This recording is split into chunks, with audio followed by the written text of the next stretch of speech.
Plus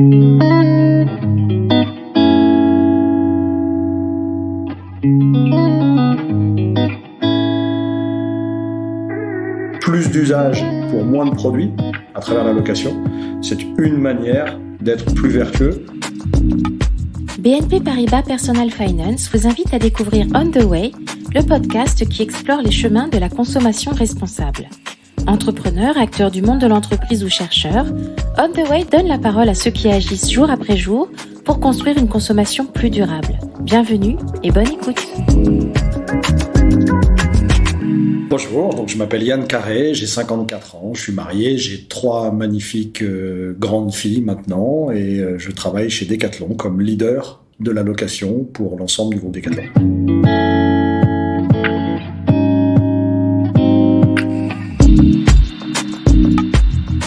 J'ai fait une école de commerce, ensuite j'ai travaillé dans divers métiers, donc j'ai eu plusieurs parcours professionnels, plutôt dans le monde du commerce d'ailleurs, du commercial. Et puis incidemment, à partir des années 2000, j'ai eu un parcours entrepreneurial où j'ai créé une première société dans le domaine de l'Internet mobile et qui était un petit peu trop tôt sur son marché puisqu'à l'époque, la vision qu'on avait de ce que pouvait faire un iPhone était dans notre tête, mais ni les réseaux, ni les produits n'existaient pour le faire. Donc c'est une société que j'ai revendue à une autre entreprise de services et progressivement, j'ai travaillé dans différentes petites structures plutôt innovantes dans le domaine de la technologie et des médias. Et ça m'a amené jusqu'en 2011 à travailler sur des métiers de médias digital, puisque je dirigeais une agence média digitale qui était filiale du groupe Full Six à l'époque. Et puis en 2010-2011, j'ai décidé d'arrêter, de prendre un petit peu de temps de réflexion pour moi et pour mon projet, ce qui m'a amené à explorer plusieurs voies. Et incidemment, par les hasards de la vie, je suis rentré en contact avec Decathlon, qui à l'époque cherchait son patron de la communication sur le métier du vélo. Et c'est comme ça que l'aventure a commencé chez Decathlon en 2011, après un stage magasin d'1 mois et demi où mes amis sont venus me voir en me disant « Tiens, c'est sympa de te voir avec un gilet Decathlon au magasin de la Défense de Paris ». Je suis parti ensuite dans le Nord et j'y suis maintenant depuis 2011. Et depuis maintenant 3 ans, j'essaye de développer cette nouvelle forme de consommation qui est l'économie de l'usage. Et donc chez Decathlon, l'économie de l'usage, ça passe par, d'un point de vue transactionnel, par ce qu'on appelle la location, sous toutes ses formes. Donc location longue durée, location courte durée, location mensuelle par abonnement.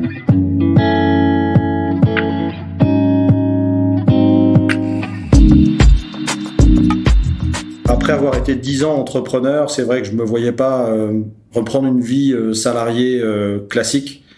Et donc j'avais envie de travailler dans un groupe qui laisse suffisamment d'opportunités et de liberté à ceux qui ont envie d'entreprendre, mais effectivement dans un cadre d'entreprise qui est un peu plus structuré que quand on est créateur d'entreprise. Et donc j'ai choisi cette entreprise pour ça, parce qu'elle avait plusieurs intérêts pour moi. D'abord, c'était une entreprise qui était porteuse de sens. Je suis un sportif, j'adore le sport, donc travailler dans le domaine du sport, c'est quand même plutôt agréable. Et en plus de ça, quand on fait du sport, on prend du plaisir. Quand on permet aux gens de faire du sport et qu'on rend accessible le sport, on permet aux gens aussi d'être en bonne santé et de prendre du plaisir. Donc ça, c'est plutôt sympa. Et puis, c'est aussi une entreprise avec des valeurs familiales, les valeurs familiales de leurs fondateurs, de ce qu'on appelle l'association des familles Mullier. Des gens qui sont des vrais entrepreneurs, mais qui investissent pour les générations futures et pas pour le trimestre à venir. Et donc, ça donne un temps, une exigence qui est tout aussi importante, mais un temps long dans les investissements et donc dans la capacité à entreprendre des choses. Et donc, à l'intérieur de ce groupe-là, j'ai pu réutiliser ma fibre entrepreneuriale, mais comme un intrapreneur. Alors, pourquoi la location ?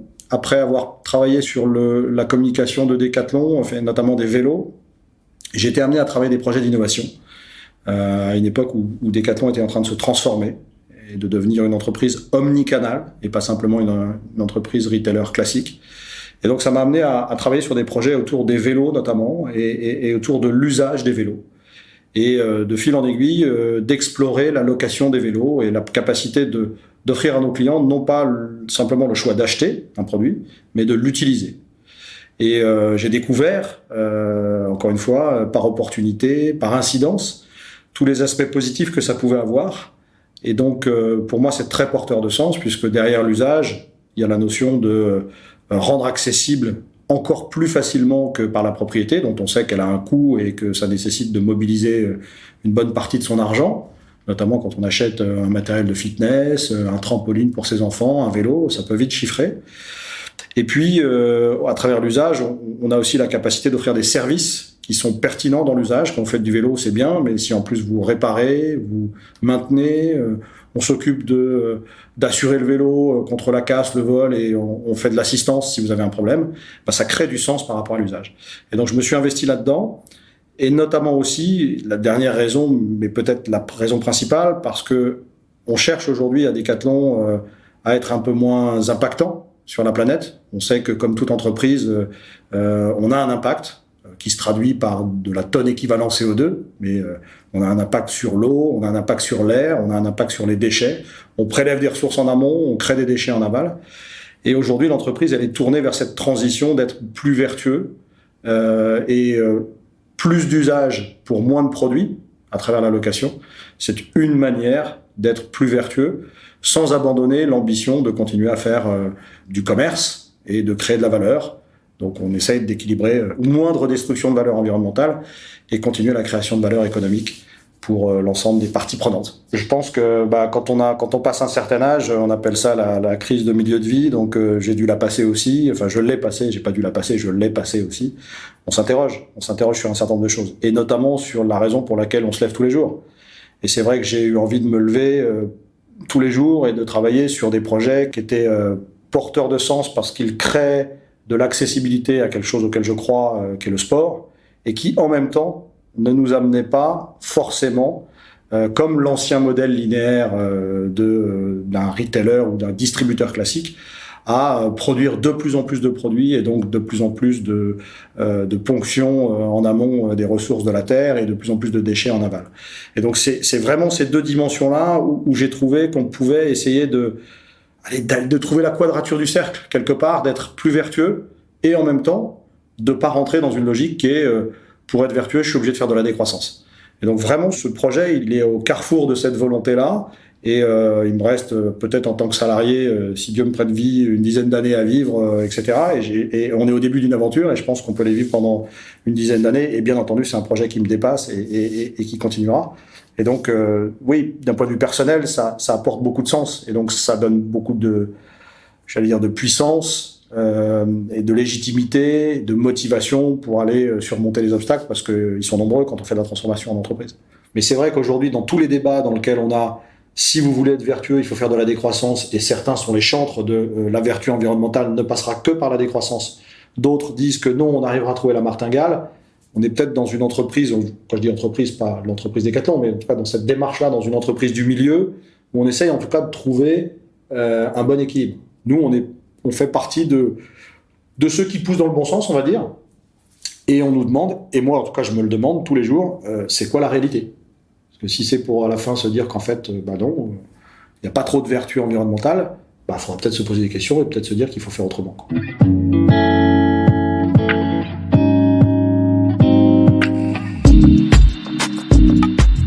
Ma mission actuelle chez Decathlon, c'est de définir la stratégie et la vision de ce que devrait être l'économie de l'usage à travers la location chez Decathlon.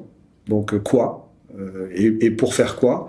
Et puis de créer le cadre qui permet de passer de la période dans laquelle on est, dans laquelle il y a beaucoup de tests qui sont menés, à une période dans laquelle ça devient une offre réellement industrielle. Donc les Anglais diraient scaler, prendre beaucoup plus d'ampleur, plus de sport, plus de services, plus de pays, et faire en sorte que ça devienne un élément de notre offre. Avant, on allait chez Decathlon pour acheter des produits neufs. À un moment donné, on allait chez Decathlon pour aller acheter des produits neufs que de Decathlon, puisqu'on est aussi un concepteur de produits. Aujourd'hui, c'est plutôt de laisser le choix à nos clients et nos consommateurs de dire vous pouvez acheter, mais vous pouvez aussi utiliser en fonction de l'état d'esprit dans lequel vous êtes ou des contraintes dans lesquelles vous vous situez, notamment par rapport à votre budget. Donc aujourd'hui, mon rôle, c'est ça, définir une vision, une stratégie et créer les conditions du déploiement de cette stratégie au sein du groupe. Decathlon, pour donner un chiffre ou une indication, l'empreinte qu'on a sur la planète, elle est directement ou indirectement liée à la production de nos produits. On va dire que 70% de cette empreinte-là, aujourd'hui, si on l'exprime en tonnes équivalent CO2, encore une fois, qui est un indicateur qui est souvent utilisé par les entreprises pour qualifier leur empreinte environnementale, elle est à 70% liée au fait qu'on crée des produits, qu'on transporte des produits, qu'on vend des produits et qu'on crée des déchets en aval. Parce que une chaussure, du vêtement, une tente, un vélo peut devenir à la fin un déchet. Et donc, si on veut continuer à faire de la croissance économique, c'est-à-dire du chiffre d'affaires et de la création de valeur associée, dans un modèle linéaire, il y a une courbe directement corrélée entre le nombre de produits que vous vendez et le chiffre d'affaires que vous créez. Si on veut arriver à casser cette corrélation pour pouvoir continuer à créer de la valeur tout en ayant moins de production de produits, il faut que pour un même produit, il y ait beaucoup plus d'usages. Donc c'est vrai qu'aujourd'hui, on est en train de travailler notamment avec l'ADEME, mais aussi avec un certain nombre de consultants, à chiffrer concrètement ce que ça veut dire si demain vous allez louer un vélo plutôt que de l'acheter pour le garder chez vous. Et donc qu'on ne soit pas simplement dans la logique de dire combien ça coûte de le louer par mois ou de le louer pour 15 jours plutôt que de l'acheter, mais aussi combien ça économise potentiellement de tonnes équivalent CO2 ou de kilos équivalent CO2 de pouvoir utiliser un vélo plutôt que de l'acheter. Et ça, parce qu'effectivement, on va travailler sur l'analyse du cycle de vie du produit. Donc ça, c'est un élément très important. Et l'autre élément, c'est qu'on se rend compte que dans la consommation d'une manière générale, de plus en plus, on passe de j'utilise ou en tout cas j'achète un produit à le produit est au cœur de quelque chose de plus riche et de plus grand que le produit lui-même, c'est-à-dire un service.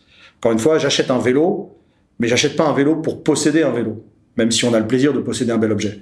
J'achète un vélo pour pratiquer du vélo. Et quand je pratique du vélo, il y a un certain nombre de choses associées à la pratique du vélo qui sont utiles et qui sont des services.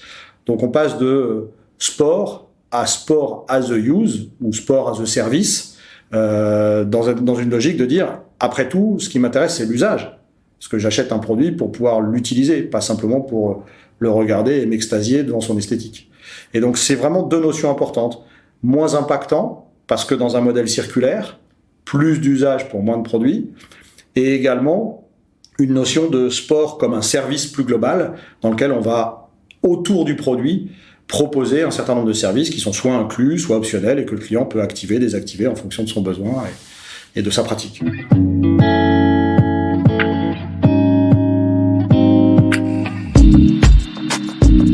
D'une manière générale, être plus vertueux du point de vue de la planète, donc pour les citoyens que nous sommes, la planète dans laquelle nous vivons, dont nous héritons et que nous allons laisser en héritage, c'est un ensemble de choses. Évidemment, c'est éco-concevoir les produits, avec une plus grande concentration et un plus grand focus sur la manière dont les produits sont faits, les composants, l'extraction de ces composants, etc., etc.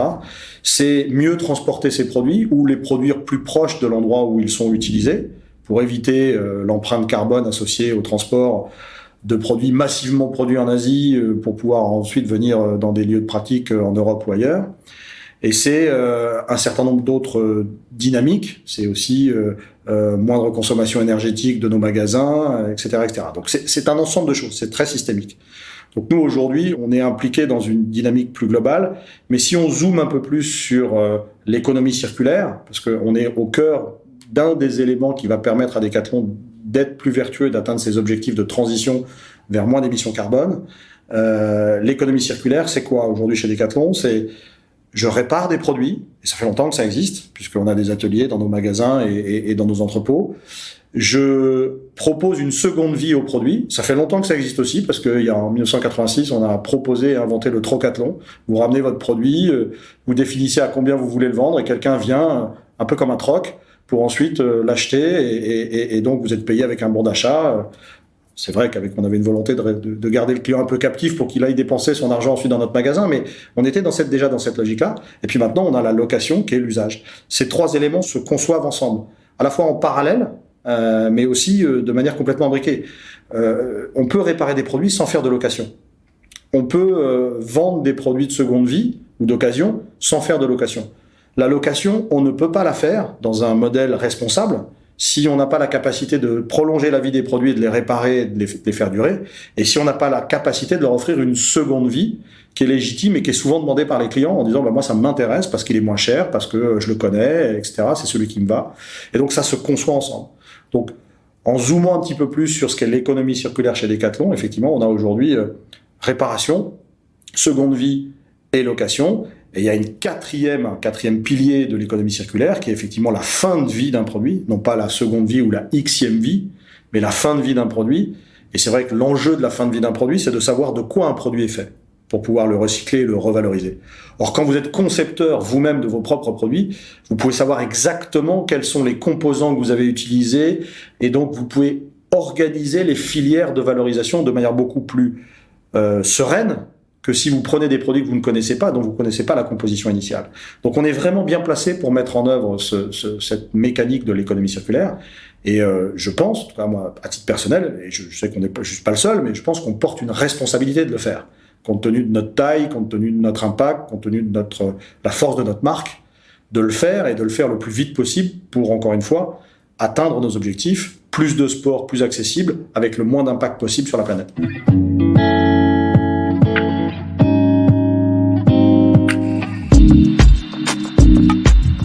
En fait, dans la location, il y a plusieurs types de location. Il y a la location qu'on connaît tous quand on est un peu sportif, notamment quand on regarde les sports d'hiver, par exemple, où la grande majorité des gens ne possèdent pas leurs skis ni leurs chaussures de ski, mais les louent dans un magasin ou une fois qu'ils les ont réservés sur Internet. Ça, c'est ce qu'on va appeler la location courte durée ou la location occasionnelle ou de date à date. Généralement, c'est entre 1 heure et 15 jours. Et puis, vous avez à l'autre extrémité la location longue durée, dans lequel l'engagement est très fort. C'est un marché qu'on connaît bien sur le monde de l'automobile, donc 24, 36 mois, voire plus, 12 mois même parfois. Donc là, on a une notion d'engagement fort et de contrat fort. C'est plus proche du monde du financement. D'ailleurs, c'est toujours très proche du monde du crédit ou de la LOA qui, lui, pour le coup, est un crédit. Et puis au milieu, vous avez la location par abonnement mensuel où on essaye d'avoir un peu le meilleur des deux mondes, c'est-à-dire je sais que je vais utiliser un produit, mais je sais pas combien de temps. C'est pas pour 2 ou 3 jours, c'est pour plus longtemps parce que j'ai envie de pratiquer. Mais mon usage va changer, mon enfant va grandir, l'hiver va arriver. Je vais vouloir passer à un autre sport, donc j'ai pas envie de m'engager, j'ai pas envie de posséder un produit, j'ai pas envie de stocker, j'ai pas envie de l'entretenir, j'ai pas envie de le revendre d'occasion. Et donc c'est cette forme de location qu'on a privilégiée. À commencer, et c'est effectivement le côté sympa de l'histoire, par la location de vélo enfant, pour la bonne et simple raison qu'un enfant grandit et que par le fait qu'il grandit, la taille du vélo n'est plus adaptée et la pratique du vélo change. Et donc pour un parent, pour des parents, se dire j'achète un produit pour ensuite devoir le revendre ou le refiler à ma petite sœur, à mon petit frère, qui est content, mais qui fait un peu la tête, parce que c'est pas que le vélo, c'est aussi le sweatshirt, le pantalon, etc., etc. C'est une bonne manière de dire aux parents, profitez d'un produit parfaitement adapté à l'usage, et dès que vous en avez plus envie, besoin, ou que les choses changent dans votre vie, c'est pas compliqué, vous ramenez à Decathlon et c'est terminé pour vous. Il n'y a pas d'engagement, c'est vous qui décidez en fait. Et donc on a commencé par le vélo enfant. Et ouais, c'est un petit clin d'œil. On commence par le vélo enfant, qui est un peu le produit iconique sportif qu'on connaît chez Decathlon. On est leader mondial du vélo enfant.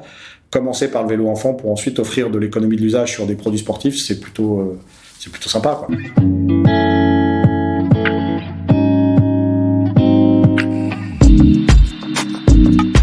Chez Decathlon, on aime bien tester. On aime bien tester très vite, voir comment ça réagit pour nos clients, comment ça réagit pour nos vendeurs, comment ça réagit pour l'ensemble des acteurs qui sont impliqués dans cette économie circulaire. Et comme son nom l'indique, elle est circulaire, donc elle est un peu complexe parce que elle amène à faire les choses différemment de ce qu'on a l'habitude de faire d'habitude, qui est très linéaire. On fait des produits, on les amène dans les magasins, les gens payent et ils partent avec. Et donc, on a commencé par 5 magasins à Bordeaux pour voir un peu comment les clients agissaient devant le balisage, dans le linéaire de nos magasins. Ils découvraient le fait qu'il y avait un prix de vente et un prix de loyer mensuel. Et donc, ils interpellaient les vendeurs. Et pourquoi, comment, quelle est l'histoire, pourquoi vous le faites, quel est mon intérêt, etc., etc. Donc, on a testé. Alors, bien entendu, on avait déjà testé aussi pendant 2 ans en mode POC. POC, c'est Proof of Concept. Je prends un truc, je le jette parce que je sais que je ne vais pas m'en servir. Et ça nous a permis d'affiner nos hypothèses, d'affiner l'expérience client ou l'expérience utilisateur qu'on voulait proposer à nos clients et à nos utilisateurs. Et puis progressivement, ça s'est déployé. Donc aujourd'hui, on est dans les 330 magasins français. On va être sur tous les vélos très prochainement, sur des matériels de fitness, sur du matériel de golf. On va ouvrir dans les pays en Europe d'abord et ensuite dans d'autres pays du monde. On va commencer par l'Espagne cet été, la Belgique, la Pologne et d'autres pays. Donc voilà, on est parti, mais ça a commencé effectivement par d'abord un tout premier magasin, puis ensuite 3, puis ensuite 5 avec non pas ce qu'on appelle un POC, mais un MVP, Most Valuable Product, donc quelque chose qui ressemble à ce que sera une solution industrielle, mais qui va progressivement évoluer en fonction des besoins. Et là, ça y est, c'est parti. Decathlon propose de la location courte durée. Vous avez des magasins à Lyon qui, en ce moment, font de la location de matériel sportif, des tentes, des skis, des luges, des raquettes à neige, des bâtons, des chaussures, etc. Et cet été, ils loueront des canoës et kayaks, des stand-up paddle, des surfs, des vélos. Mais ça reste encore aujourd'hui un peu à l'étape de test.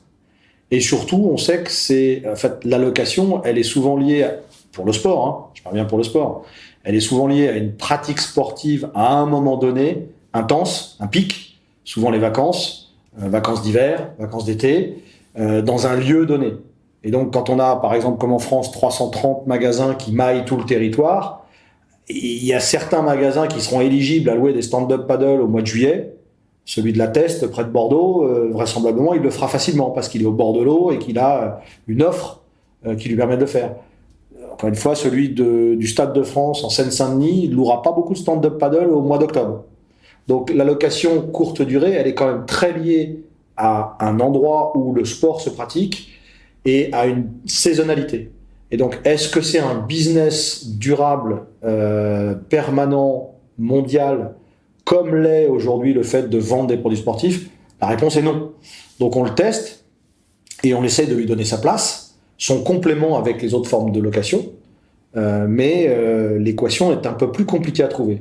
Et puis si vous êtes sur un pays très continental ou un pays très au bord de mer, avec une côte très étendue et une pratique touristique très étendue dans le temps, la réponse ne sera pas la même. Donc il faudra qu'on soit capable aussi d'offrir au pays la capacité de construire son offre de location, dont la courte durée fera partie, mais qui n'est pas aujourd'hui aussi facile à répliquer que la location par abonnement.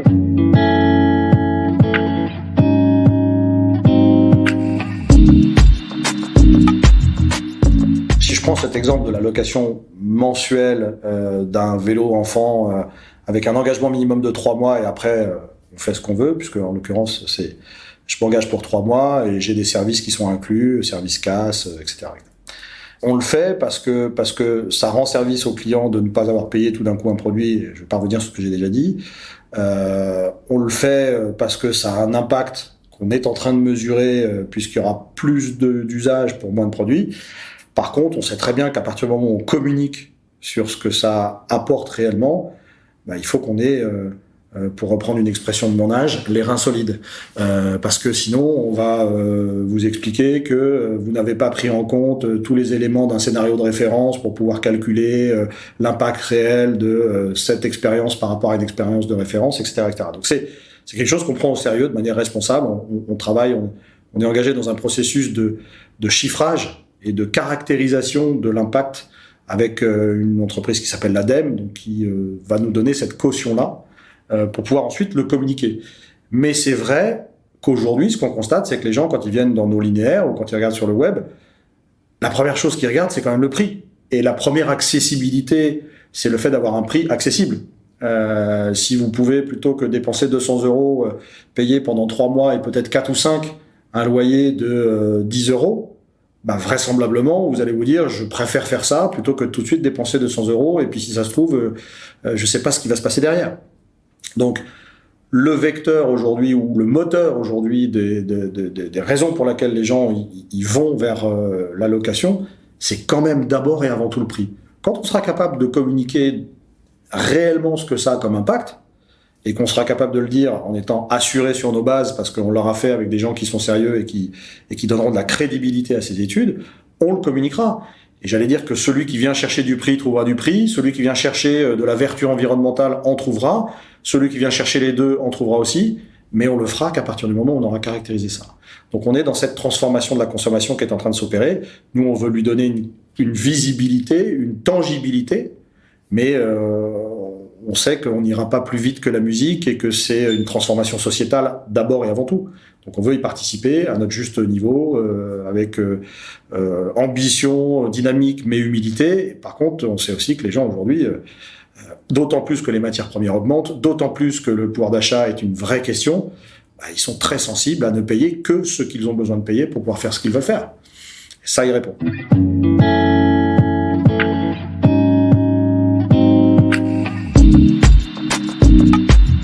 Je suis pas quelqu'un qui passe son temps à louer et à être dans l'économie de l'usage en permanence. Et en tout cas, j'assume le côté de l'analyse financière, ou en tout cas de l'intérêt financier de ce que représente tel ou tel choix de consommation que je vais faire. Et c'est peut-être lié aussi à ma génération et à mon approche des choses. Et donc, il y a certains sujets sur lesquels aujourd'hui, moi, je suis plus enclin à acheter des produits de seconde vie, notamment des produits chers comme des voitures ou autre chose, parce que on se rend compte que de les acheter neufs, on surpaye un petit peu la réelle valeur qu'on va retrouver quand on achète un produit. Une voiture aujourd'hui qui est bien entretenue et qui a 1 an, elle est quasiment en même état d'usage et esthétique qu'une voiture neuve, et pourtant elle vaut entre 25 et 30% moins cher, voire même plus parfois. Donc moi, je suis quelqu'un qui achète beaucoup en seconde vie. Mes filles sont des pratiquantes de Vinted en permanence. On est sur le bon coin pour vendre et pour acheter, donc on aime bien cette mode-là. La location, je le fais effectivement souvent en location de produits sportifs en vacances, mais je suis pas encore quelqu'un qui a basculé dans la location par abonnement mensuel parce qu'il n'y avait pas d'offre en fait. Et donc je suis très heureux de les créer, et c'est ce que je vous disais la dernière fois. Je pense que moi, je pratique le vélo de route, je pratique pas mal de sport. Le vélo de route à Lille, l'hiver, c'est parfois un peu contraignant parce qu'il fait froid, c'est humide, ça glisse, c'est dangereux. Donc, on fait ce qu'on appelle du home trainer. Donc, on met notre vélo sur une machine et puis on s'entraîne à la maison. Et donc, typiquement, la saison prochaine, on proposera des home trainers en location mensuelle à partir du mois de septembre-octobre. Vous pourrez en prendre un pour 1 mois, 2 mois, 3 mois, 4 mois, 5 mois, 6 mois, vous voulez. Et je serai client de l'offre sur le home trainer, évidemment. De la même manière que mon épouse, qui aujourd'hui veut reprendre une activité sportive, et notamment par rapport à la course, sur des tapis de course, on n'a pas du tout envie d'avoir un tapis de course qui trône dans le salon et qui est là ad vitam aeternam jusqu'à ce qu'il passe du salon à la salle qui est moins chauffée, de la salle qui est moins chauffée à la remise, et de la remise à Le Bon Coin ou à la benne. Donc on a envie de se dire, tant qu'on en aura besoin, tant qu'on en aura envie, on l'utilisera. Quand on n'aura plus besoin, on le rendra et ça sera utilisé par d'autres. Et c'est super parce que nous, on passera à autre chose.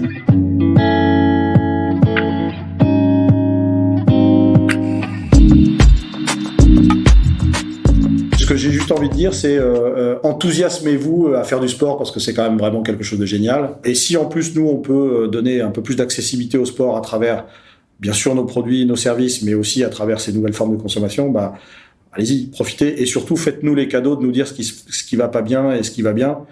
Nous, ce qu'on aime bien dans cette démarche-là, c'est que le seul engagement, c'est celui de la satisfaction de nos clients. S'ils sont pas satisfaits, ils s'en vont. Et ils ont bien raison. Et donc, ils vont nous faire progresser pour ça. Et c'est la grande vertu que je trouve, d'ailleurs, notamment par rapport à la location sans engagement, par rapport à la location avec engagement, c'est que je suis pas bloqué par un contrat. Je ne suis bloqué que par le plaisir que j'ai de continuer à payer tous les mois pour utiliser mon service. Et si j'en ai plus envie, et si ça marche pas, ciao, bye bye. Soyez utilisateurs et clients de ces offres dès qu'on les proposera, et régalez-vous à faire du sport. Le sport, ça fait du bien. Retrouvez tous les épisodes d'On the Way sur vos plateformes de podcast habituelles et sur le site personal-finance.bnp Paribas. Les liens et références cités par nos invités sont à retrouver dans le texte d'introduction de chaque épisode.